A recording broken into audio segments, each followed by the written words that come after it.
now we are going to look at the seaports. So seaports की हम बात करते हैं.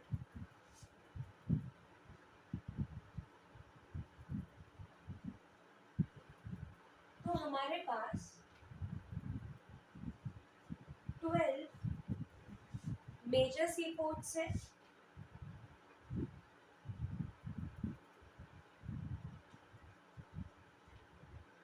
और 200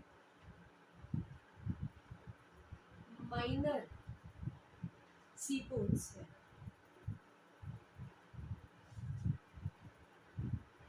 ठीक है. सो हमारे पास 12 मेजर सीपोर्ट्स और 200 माइनर सीपोर्ट्स हैं. ठीक है. हमें 12 मेजर सीपोर्ट्स के बारे में पढ़ना है, तो हम शुरू करते हैं. तो 12 मेजर सीपोर्ट्स हेडिंग डालिए और यहाँ पे लिखना शुरू कीजिए. पहला हम लिखते हैं मुंबई पोर्ट.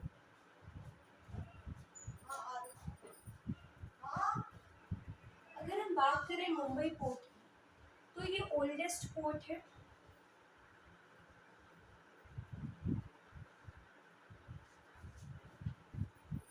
और आप लोग अगर ये नहीं जानती कि ओल्डेस्ट पोर्ट क्यों है, तो मैं आपको ये बता देती हूँ कि ये कोस्टल लाइन पे पड़ता है. और उस समय पुराने समय पे हम जा रहे हैं, कॉलोनियल पीरियड की हम बात कर रहे हैं. तो कॉलोनियल पीरियड में जब पोर्ट्स को बनाया जा रहा था, वो ओवरसी ट्रेड की पर्पस से बनाया जा रहा था कि एक देश दूसरे देश के साथ ट्रेड कर सके. तो उस समय पर जो मुंबई पोर्ट था वो बनाया गया और it was the oldest port. फिर अगला पॉइंट डालेंगे इसमें हम दैट ये बिगेस्ट पोर्ट भी है.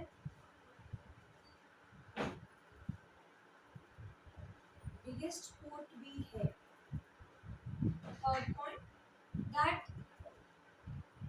मुंबई पोर्ट का एक स्पेशियस नेचुरल और वेल शेल्टर्ड हार्बर है. Spacious natural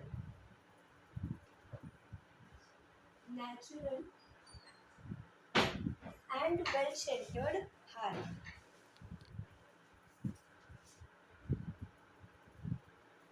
And well sheltered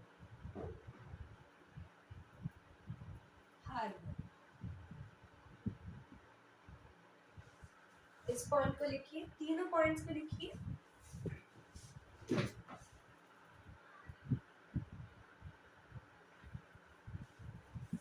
I hope आपने तीनों पॉइंट्स लिख लिए होंगे.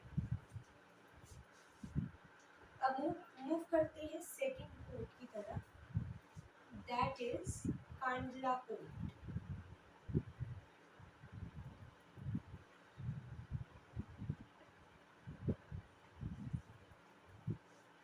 कांडला पोर्ट को दीनदयाल पोर्ट भी कहते हैं.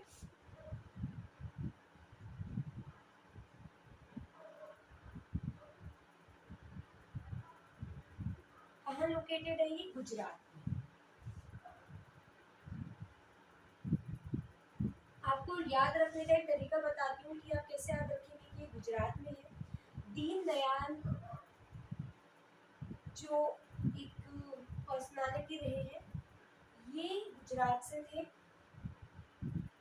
और आपको ये भी पता होना चाहिए कि जो बीजेपी है वो दीनदयाल उपाध्याय के आइडियाज़ पर बिलीव करती है, उनसे इंस्पायर होती है.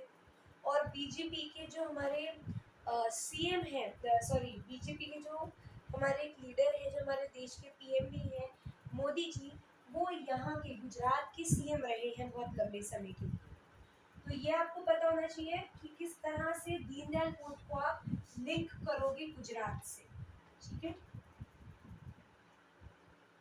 नेक्स्ट पॉइंट दैट ये जो पोर्ट है, it controls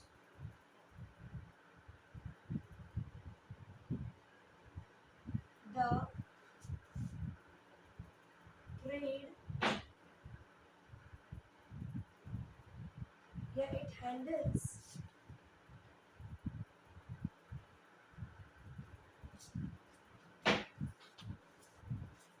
trade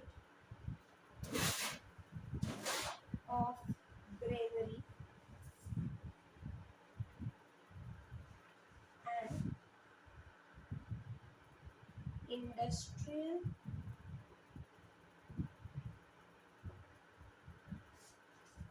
belt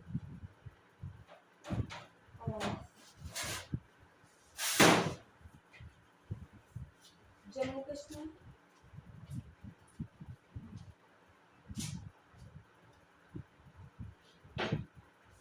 Himachal Pradesh,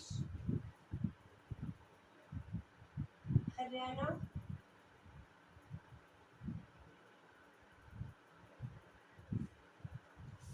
Punjab, Delhi, Rajasthan, Gujarat. क्या लिखा है ये पॉइंट समझ नहीं आ रहा। अब ये जो पोर्ट बनाया गया है ये वेस्टर्न साइड पे है, यू नो दिस क्योंकि Gujarat is in western side. तो ये जो पोर्ट है ना ये क्या कर रहा है, ये हैंडल कर रहा है ग्रीनरी को, दैट मीन्स जो ग्रेन्स प्रोड्यूस हो रही है, इवन इंडस्ट्रियल बेल्ट्स को, जम्मू कश्मीर की, हिमाचल प्रदेश की, हरियाणा की, पंजाब की, दिल्ली की, राजस्थान और गुजरात की। दैट मीन्स ये आपकी industrial belt, northern industrial belt और ग्रेनरी को क्या कर रहा है, कंट्रोल कर रहा है। अब आप लोगों को ये याद कैसे रहेगा, जम्मू कश्मीर, हरियाणा, हिमाचल प्रदेश? तो बहुत सिंपल तरीका है, अगर आप अपने इंडिया के मैप पे थोड़ा गौर करें,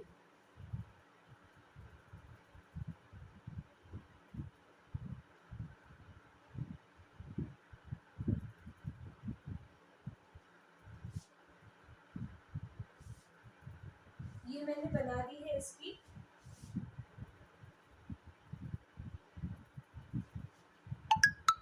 वेस्टर्न साइड, ये जम्मू कश्मीर है, फिर आप जम्मू कश्मीर के नीचे आते हो तो पंजाब आता है और हिमाचल प्रदेश आता है। तो पंजाब, हिमाचल प्रदेश, फिर आप थोड़ा नीचे आते हो पंजाब के बाद, तो पंजाब के बाद आ जाता है आपका राजस्थान,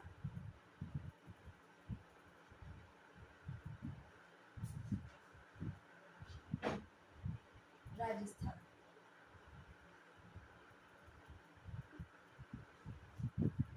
फिर अब यहाँ पे तो आपका कांडला पोर्ट आई गया गुजरात में, तो आपको यहाँ पर जो है इसके गुजरात को इंक्लूड नहीं करना है इस लिस्ट में, कहीं आप गुजरात तो आएगा, हाँ गुजरात को इंक्लूड करना है आपको, सॉरी मैंने गलती कर दी, जम्मू कश्मीर, पंजाब, हिमाचल प्रदेश, राजस्थान, फिर गुजरात को इंक्लूड करोगे क्योंकि कांडला पोर्ट तो है गुजरात में, अपनी जगह कैसे छोड़ेगा।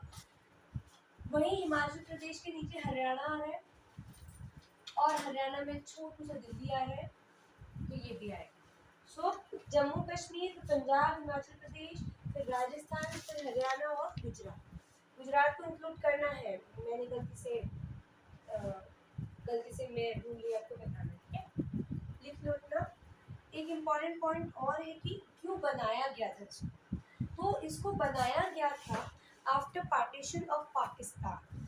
पाकिस्तान में आपको कराची जगह तो पता ही होगी, तो कराची जो कि वहाँ की कैपिटल भी है, ये कराची से होता था पहले बहुत सारा ट्रेड।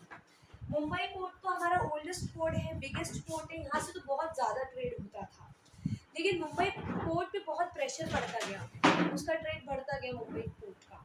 तो मुंबई पोर्ट को थोड़ा रिलैक्स करने के लिए, to ease the pressure on Mumbai port, हमने कराची पोर्ट बना रखा था, लेकिन कराची पोर्ट तो पाकिस्तान के पास चला गया। तो आफ्टर इंडिपेंडेंस जो पहला पोर्ट बनाया गया था टू डीकंजेस्ट मुंबई या to ease the growing pressure on Mumbai was Kandla. इस पॉइंट को आप लिखेंगे मगर अपनी लैंग्वेज में लिखेंगे, मैं आपको लैंग्वेज रीड करके दे देती हूँ, वैसे क्या लिख सकते हो आप, that Kandla port was the first port which was made after independence to decongest the Mumbai port. ठीक है, in the wake of the loss of the Karachi port which was after partition. ठीक है, after partition, तो Karachi port के loss के बाद इसे बनाया गया था, जो कि पार्टीशन में चला गया था, after partition it went with Pakistan. ठीक है, ये आप लिखिए।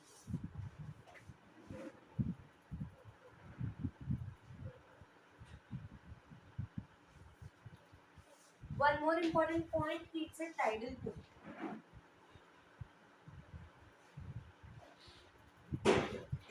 टाइडल पोर्ट है यानी कि यहाँ पे टाइड्स बहुत आती हैं, ठीक है. Write down these two ports. I will rub the port for you, then I will move ahead.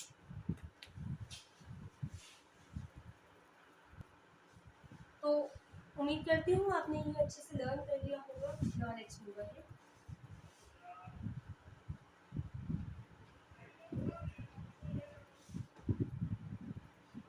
चलो, अब यहाँ पे मुंबई पोर्ट पे ना कुछ ज़्यादा प्रेशर रहा है हमेशा से, तो एक और पोर्ट बनाया गया जिसका नाम है जवाहरलाल नेहरू पोर्ट. जवाहरलाल नेहरू पोर्ट. मैं इसको JNP लिख रही हूँ. जवाहरलाल नेहरू पोर्ट. जवाहरलाल नेहरू पोर्ट. ठीक है, पूरा लिख देती हूँ. चलो,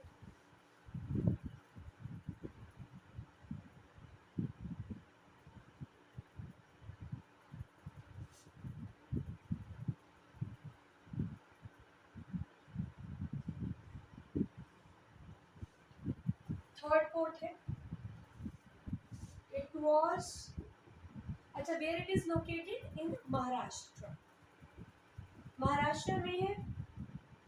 मेड क्यों बनाया था? टू डिकंजस्ट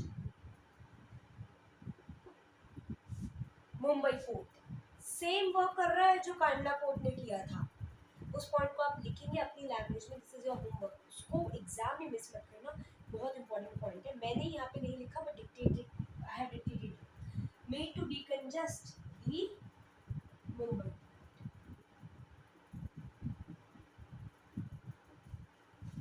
ठीक है, made to decongest the Mumbai port. Third हो गया.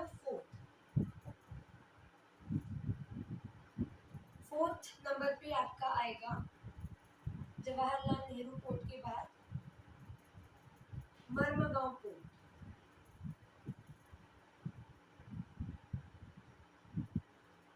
कहाँ पे है ये पोर्ट? पीछे यहाँ पे एक वर्ड आ रहा है गांव. अब गांव को गोवा से याद रख सकते हो, तो Marmagao port is in Goa. Goa में है. आयरन ओर एक्सपोर्टिंग पोर्ट है, यानी इंडिया में जो आयरन ओर है वो यहीं से जाता है. अच्छा, कितना जाता है?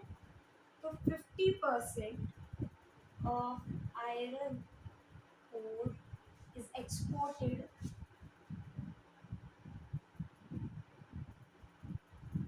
from this port.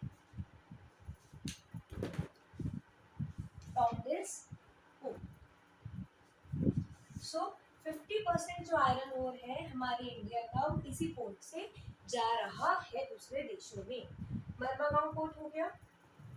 अच्छा, एक चीज और कि ऑल ऑफ दीज पोर्ट जो अभी मैं करवा रही हूँ, ये हैं आपके south western ports. South western ports. हम साउथ ईस्टर्न पोर्ट्स देखेंगे फिर. ठीक है, so these all lie in the western side. Then we will move to the eastern side.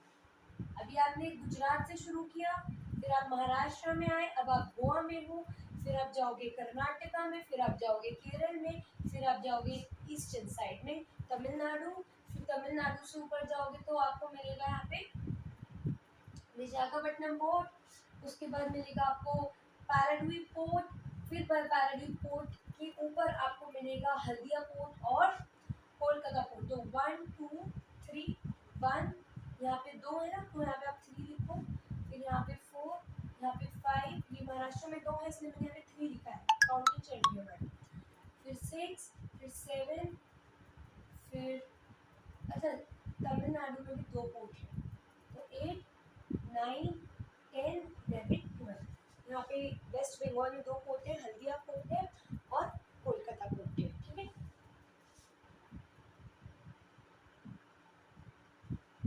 ठीक है, ये हो गया. इरेज कर दो. अब हम देखने वाले हैं new Bangalore port. New Bangalore port नहीं, मैंगलोर है, लेकिन हाँ ये वही है जहाँ बैंगलोर है. दैट इज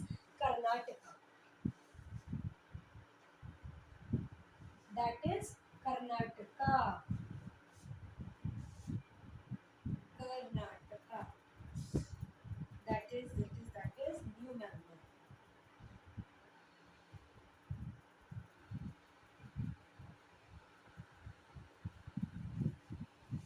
कहाँ पर है ये? कर्नाटका में है ये। अच्छा, इसका क्या काम है? अभी हमने देखा था कि गोवा जो पोर्ट है वो आयरन और एक्सपोर्ट कर रहा है, लेकिन यू नो दैट गोवा बहुत बड़ा नहीं है, और गोवा में एक पोर्ट है जो आयरन और एक्सपोर्ट कर रहा है, बहुत आयरन और एक्सपोर्ट कर रहा है। लेकिन क्वेश्चन आप लोगों का ये होना चाहिए कि क्या सारा आयरन और वहीं से एक्सपोर्ट हो रहा है? तो नहीं, और भी ऐसे पोर्ट्स हैं जो आयरन और एक्सपोर्ट कर रहे हैं। वेस्टर्न साइड पे 2 आयरन और एक्सपोर्टिंग पोर्ट्स हैं, और ईस्टर्न साइड पे भी 2 आयरन और एक्सपोर्टिंग पोर्ट हैं। वेस्टर्न साइड पे एक आपने देख लिया, मरमगांव पोर्ट, ठीक है। अब आप देखने वाले हो न्यू मैंगलोर पोर्ट। ये क्या कर रहा है? It exports iron from Kudremukh mines.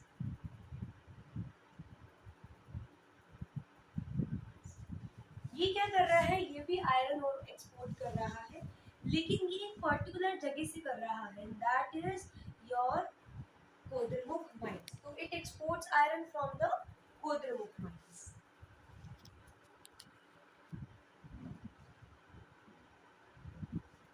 ठीक है, आगे बढ़े। बस 2 ही पॉइंट्स थे इसके, ठीक है। न्यू मैंगलोर पोर्ट कर्नाटका में एक्सपोर्ट आयरन और फ्रॉम कोद्रेमुख माइंस। 7 आप लिखिए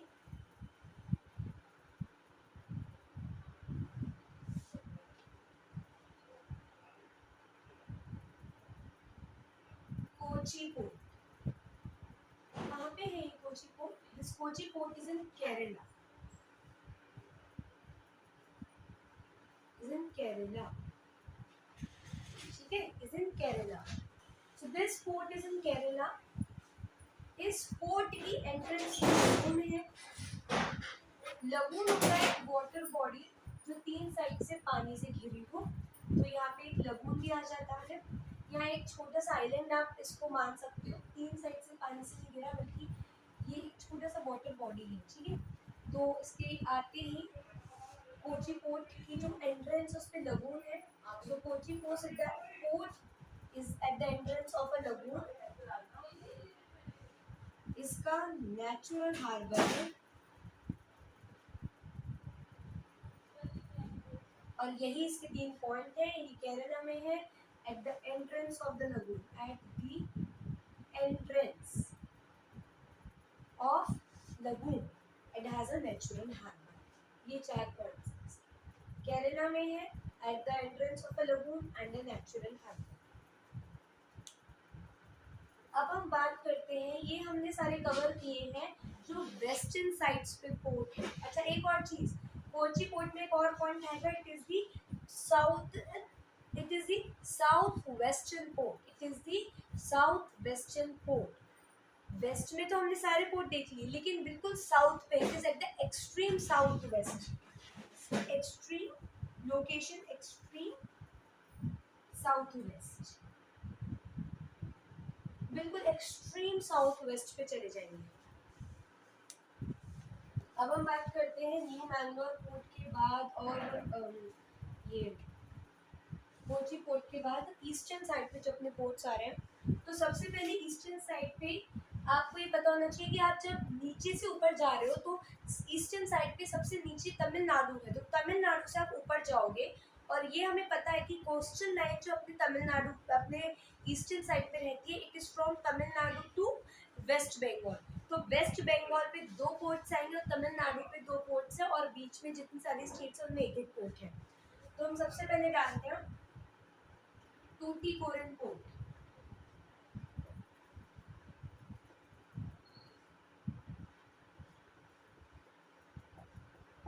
जो टूटीकोरिन पोर्ट है, ये आपका कौन सा नंबर का हो गया? हमने अभी कितने देखे हैं इस,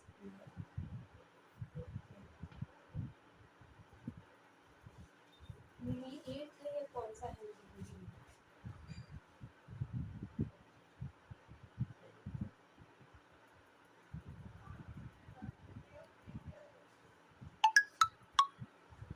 ख्याल से 8th है, देखते हैं। ठीक है, टूटीकोरन पोर्ट हम लिखते हैं कि ये जो पोर्ट है आपका, ये तमिलनाडु में है।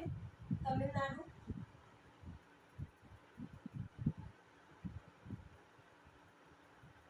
तमिलनाडु में है, और इस पोर्ट का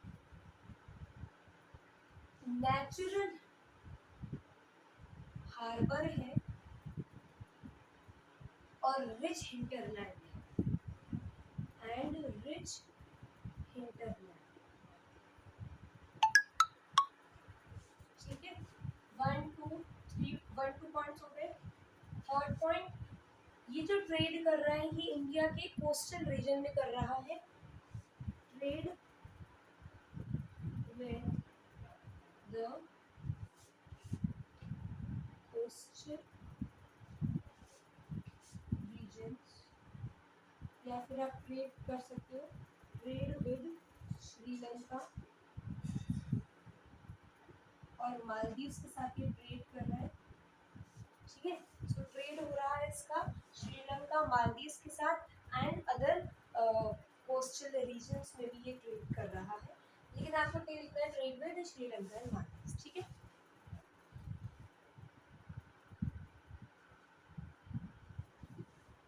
लिख लो।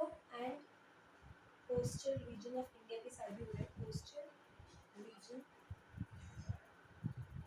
Of India. तो उसका जो ट्रेड है श्रीलंका के साथ है, मालदीव्स के साथ है और कोस्टल रीजन ऑफ इंडिया के साथ है। फिर 9th पे I don't know the sequence, अगर वो बिगड़ रहा है तो। ठीक है, 9th पर जो है आपका दैट इज योर विशाखापट्टनम।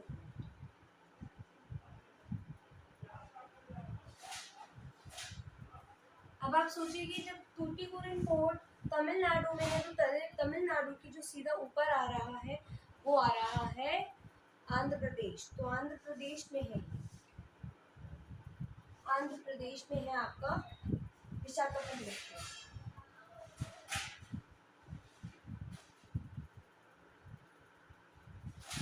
अब एक इम्पॉर्टेंट चीज आती ये है कि ये जो पोर्ट है ये डीपेस्ट पोर्ट है, लैंडलॉक्ड है और वेल प्रोटेक्टेड है। ये it is deepest, landlocked and well protected port. ठीक है, ये पॉइंट्स हो गए।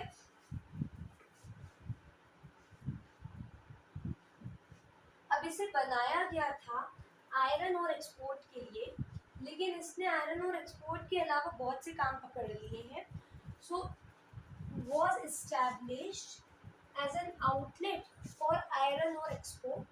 इसको बनाया गया था आयरन और एक्सपोर्ट के लिए कि आयरन और एक्सपोर्ट करेगा, लेकिन इसके साथ ही बहुत सारी अदर चीज़ों का भी एक्सपोर्ट करने लग गया है। So you will write this point as well that it was established for iron ore export, but now it is exporting, it is doing trade of other things also. ठीक है, अब टूटीकोरन पोर्ट और Visakhapatnam port तो हम देख चुके हैं, लेकिन तमिलनाडु में एक और पोर्ट है। तमिलनाडु में एक और पोर्ट है जिसका नाम है चेन्नई पोर्ट। तो ये 10th है, दैट इज चेन्नई पोर्ट।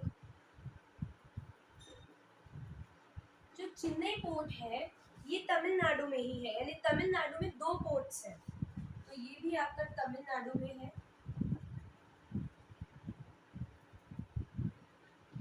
ये जो पोर्ट है ये ओल्डेस्ट आर्टिफिशियल पोर्ट है। ओल्डेस्ट पोर्ट तो अपना रहता है मुंबई, उसके बाद एक आर्टिफिशियल पोर्ट बनाया गया जो कि है Chennai, that is the oldest artificial port.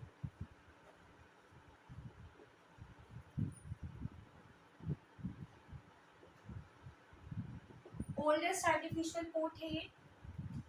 फिर अगला पॉइंट डालेंगे हम इसमें कि चेन्नई पोर्ट जो है ये second most important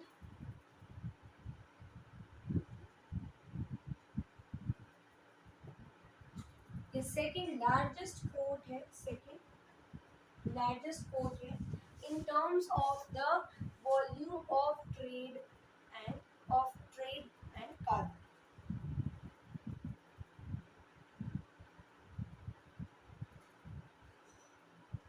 So it is next to Mumbai port. Okay, second port after Mumbai in terms of trade, volume of trade, in terms of volume of trade and cargo. इसका मतलब ये है कि इस port से जो सामान जा रहा है तो उसका वॉल्यूम जो है वो सेकंड है after Mumbai port. That means Mumbai port से अगर देखा जाए तो 100 kg टोटल हम मान लेते हैं कि सामान का ट्रेड होता है। The weight of all the things मिलाकर के इस 100 kg जो मुंबई पोर्ट से जा रहा है।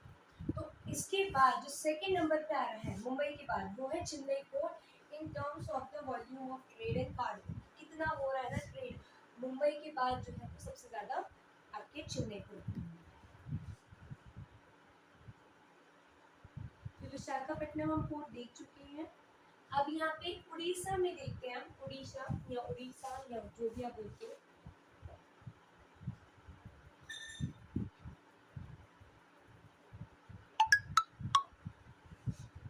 अब मैं आपको बता देती हूँ कि ये है ना, एक नहीं है, ये 9 है।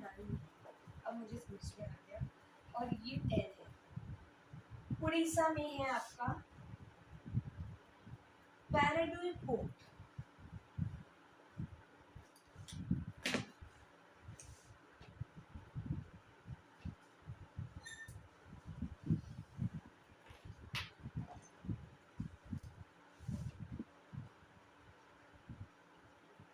तो पैराडीन पोर्ट की अगर हम बात करें, मैं मार्कर बदल रही हूँ एक second.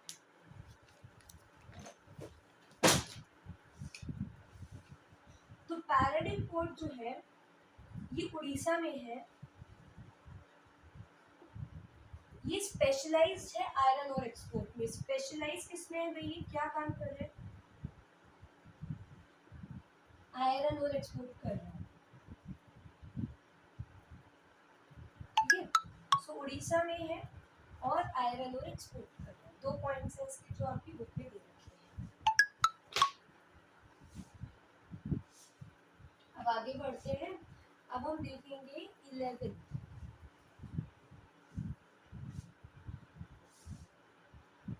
That is your Kolkata port.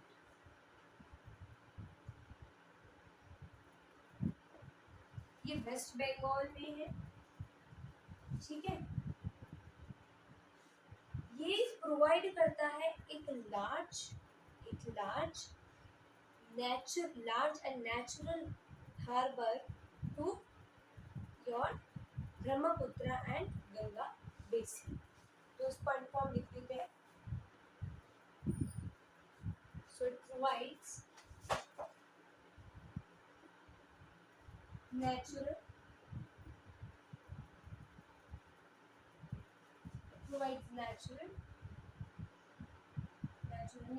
large, क्या है ये, लार्ज और रिच हिंटर लैंड प्रोवाइड कर रहा है टू ब्रह्मपुत्र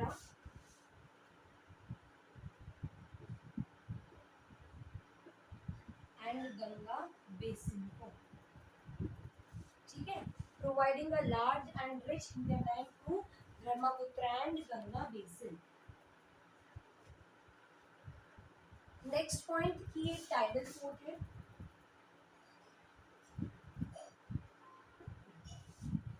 और ये जो पोर्ट है इसको रेगुलर ड्रेजिंग, दैट मीन्स सफाई करना पड़ता है, क्योंकि हुगली रिवर से जो पानी है इसमें घुस आता है जिसमें बहुत मिट्टी होती है, इस वजह से। regular dredging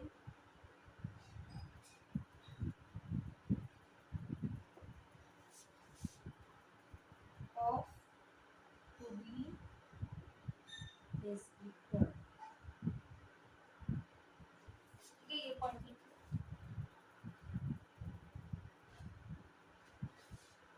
तो हर समय हुगली रिवर को बहुत साफ करना पड़ता है क्योंकि हुगली रिवर पानी लाती है और पानी लाने से क्या है वो गंदगी ले आती है। सो रेगुलर ड्रेजिंग चाहिए होती है हुगली की, सो दैट जब पानी आए पोर्ट में तो वो गंदगी ना लेकर के आए। और इसके बाद अगला आता है हल्दिया पोर्ट।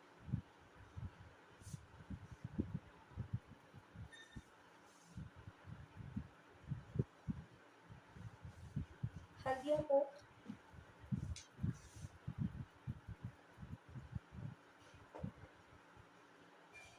हल्दिया पोर्ट ये जो पोर्ट है ये वेस्ट बंगाल में है और इसे डेवलप किया था, developed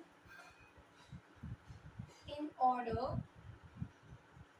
to decongest the Kolkata port. In order to decongest the Kolkata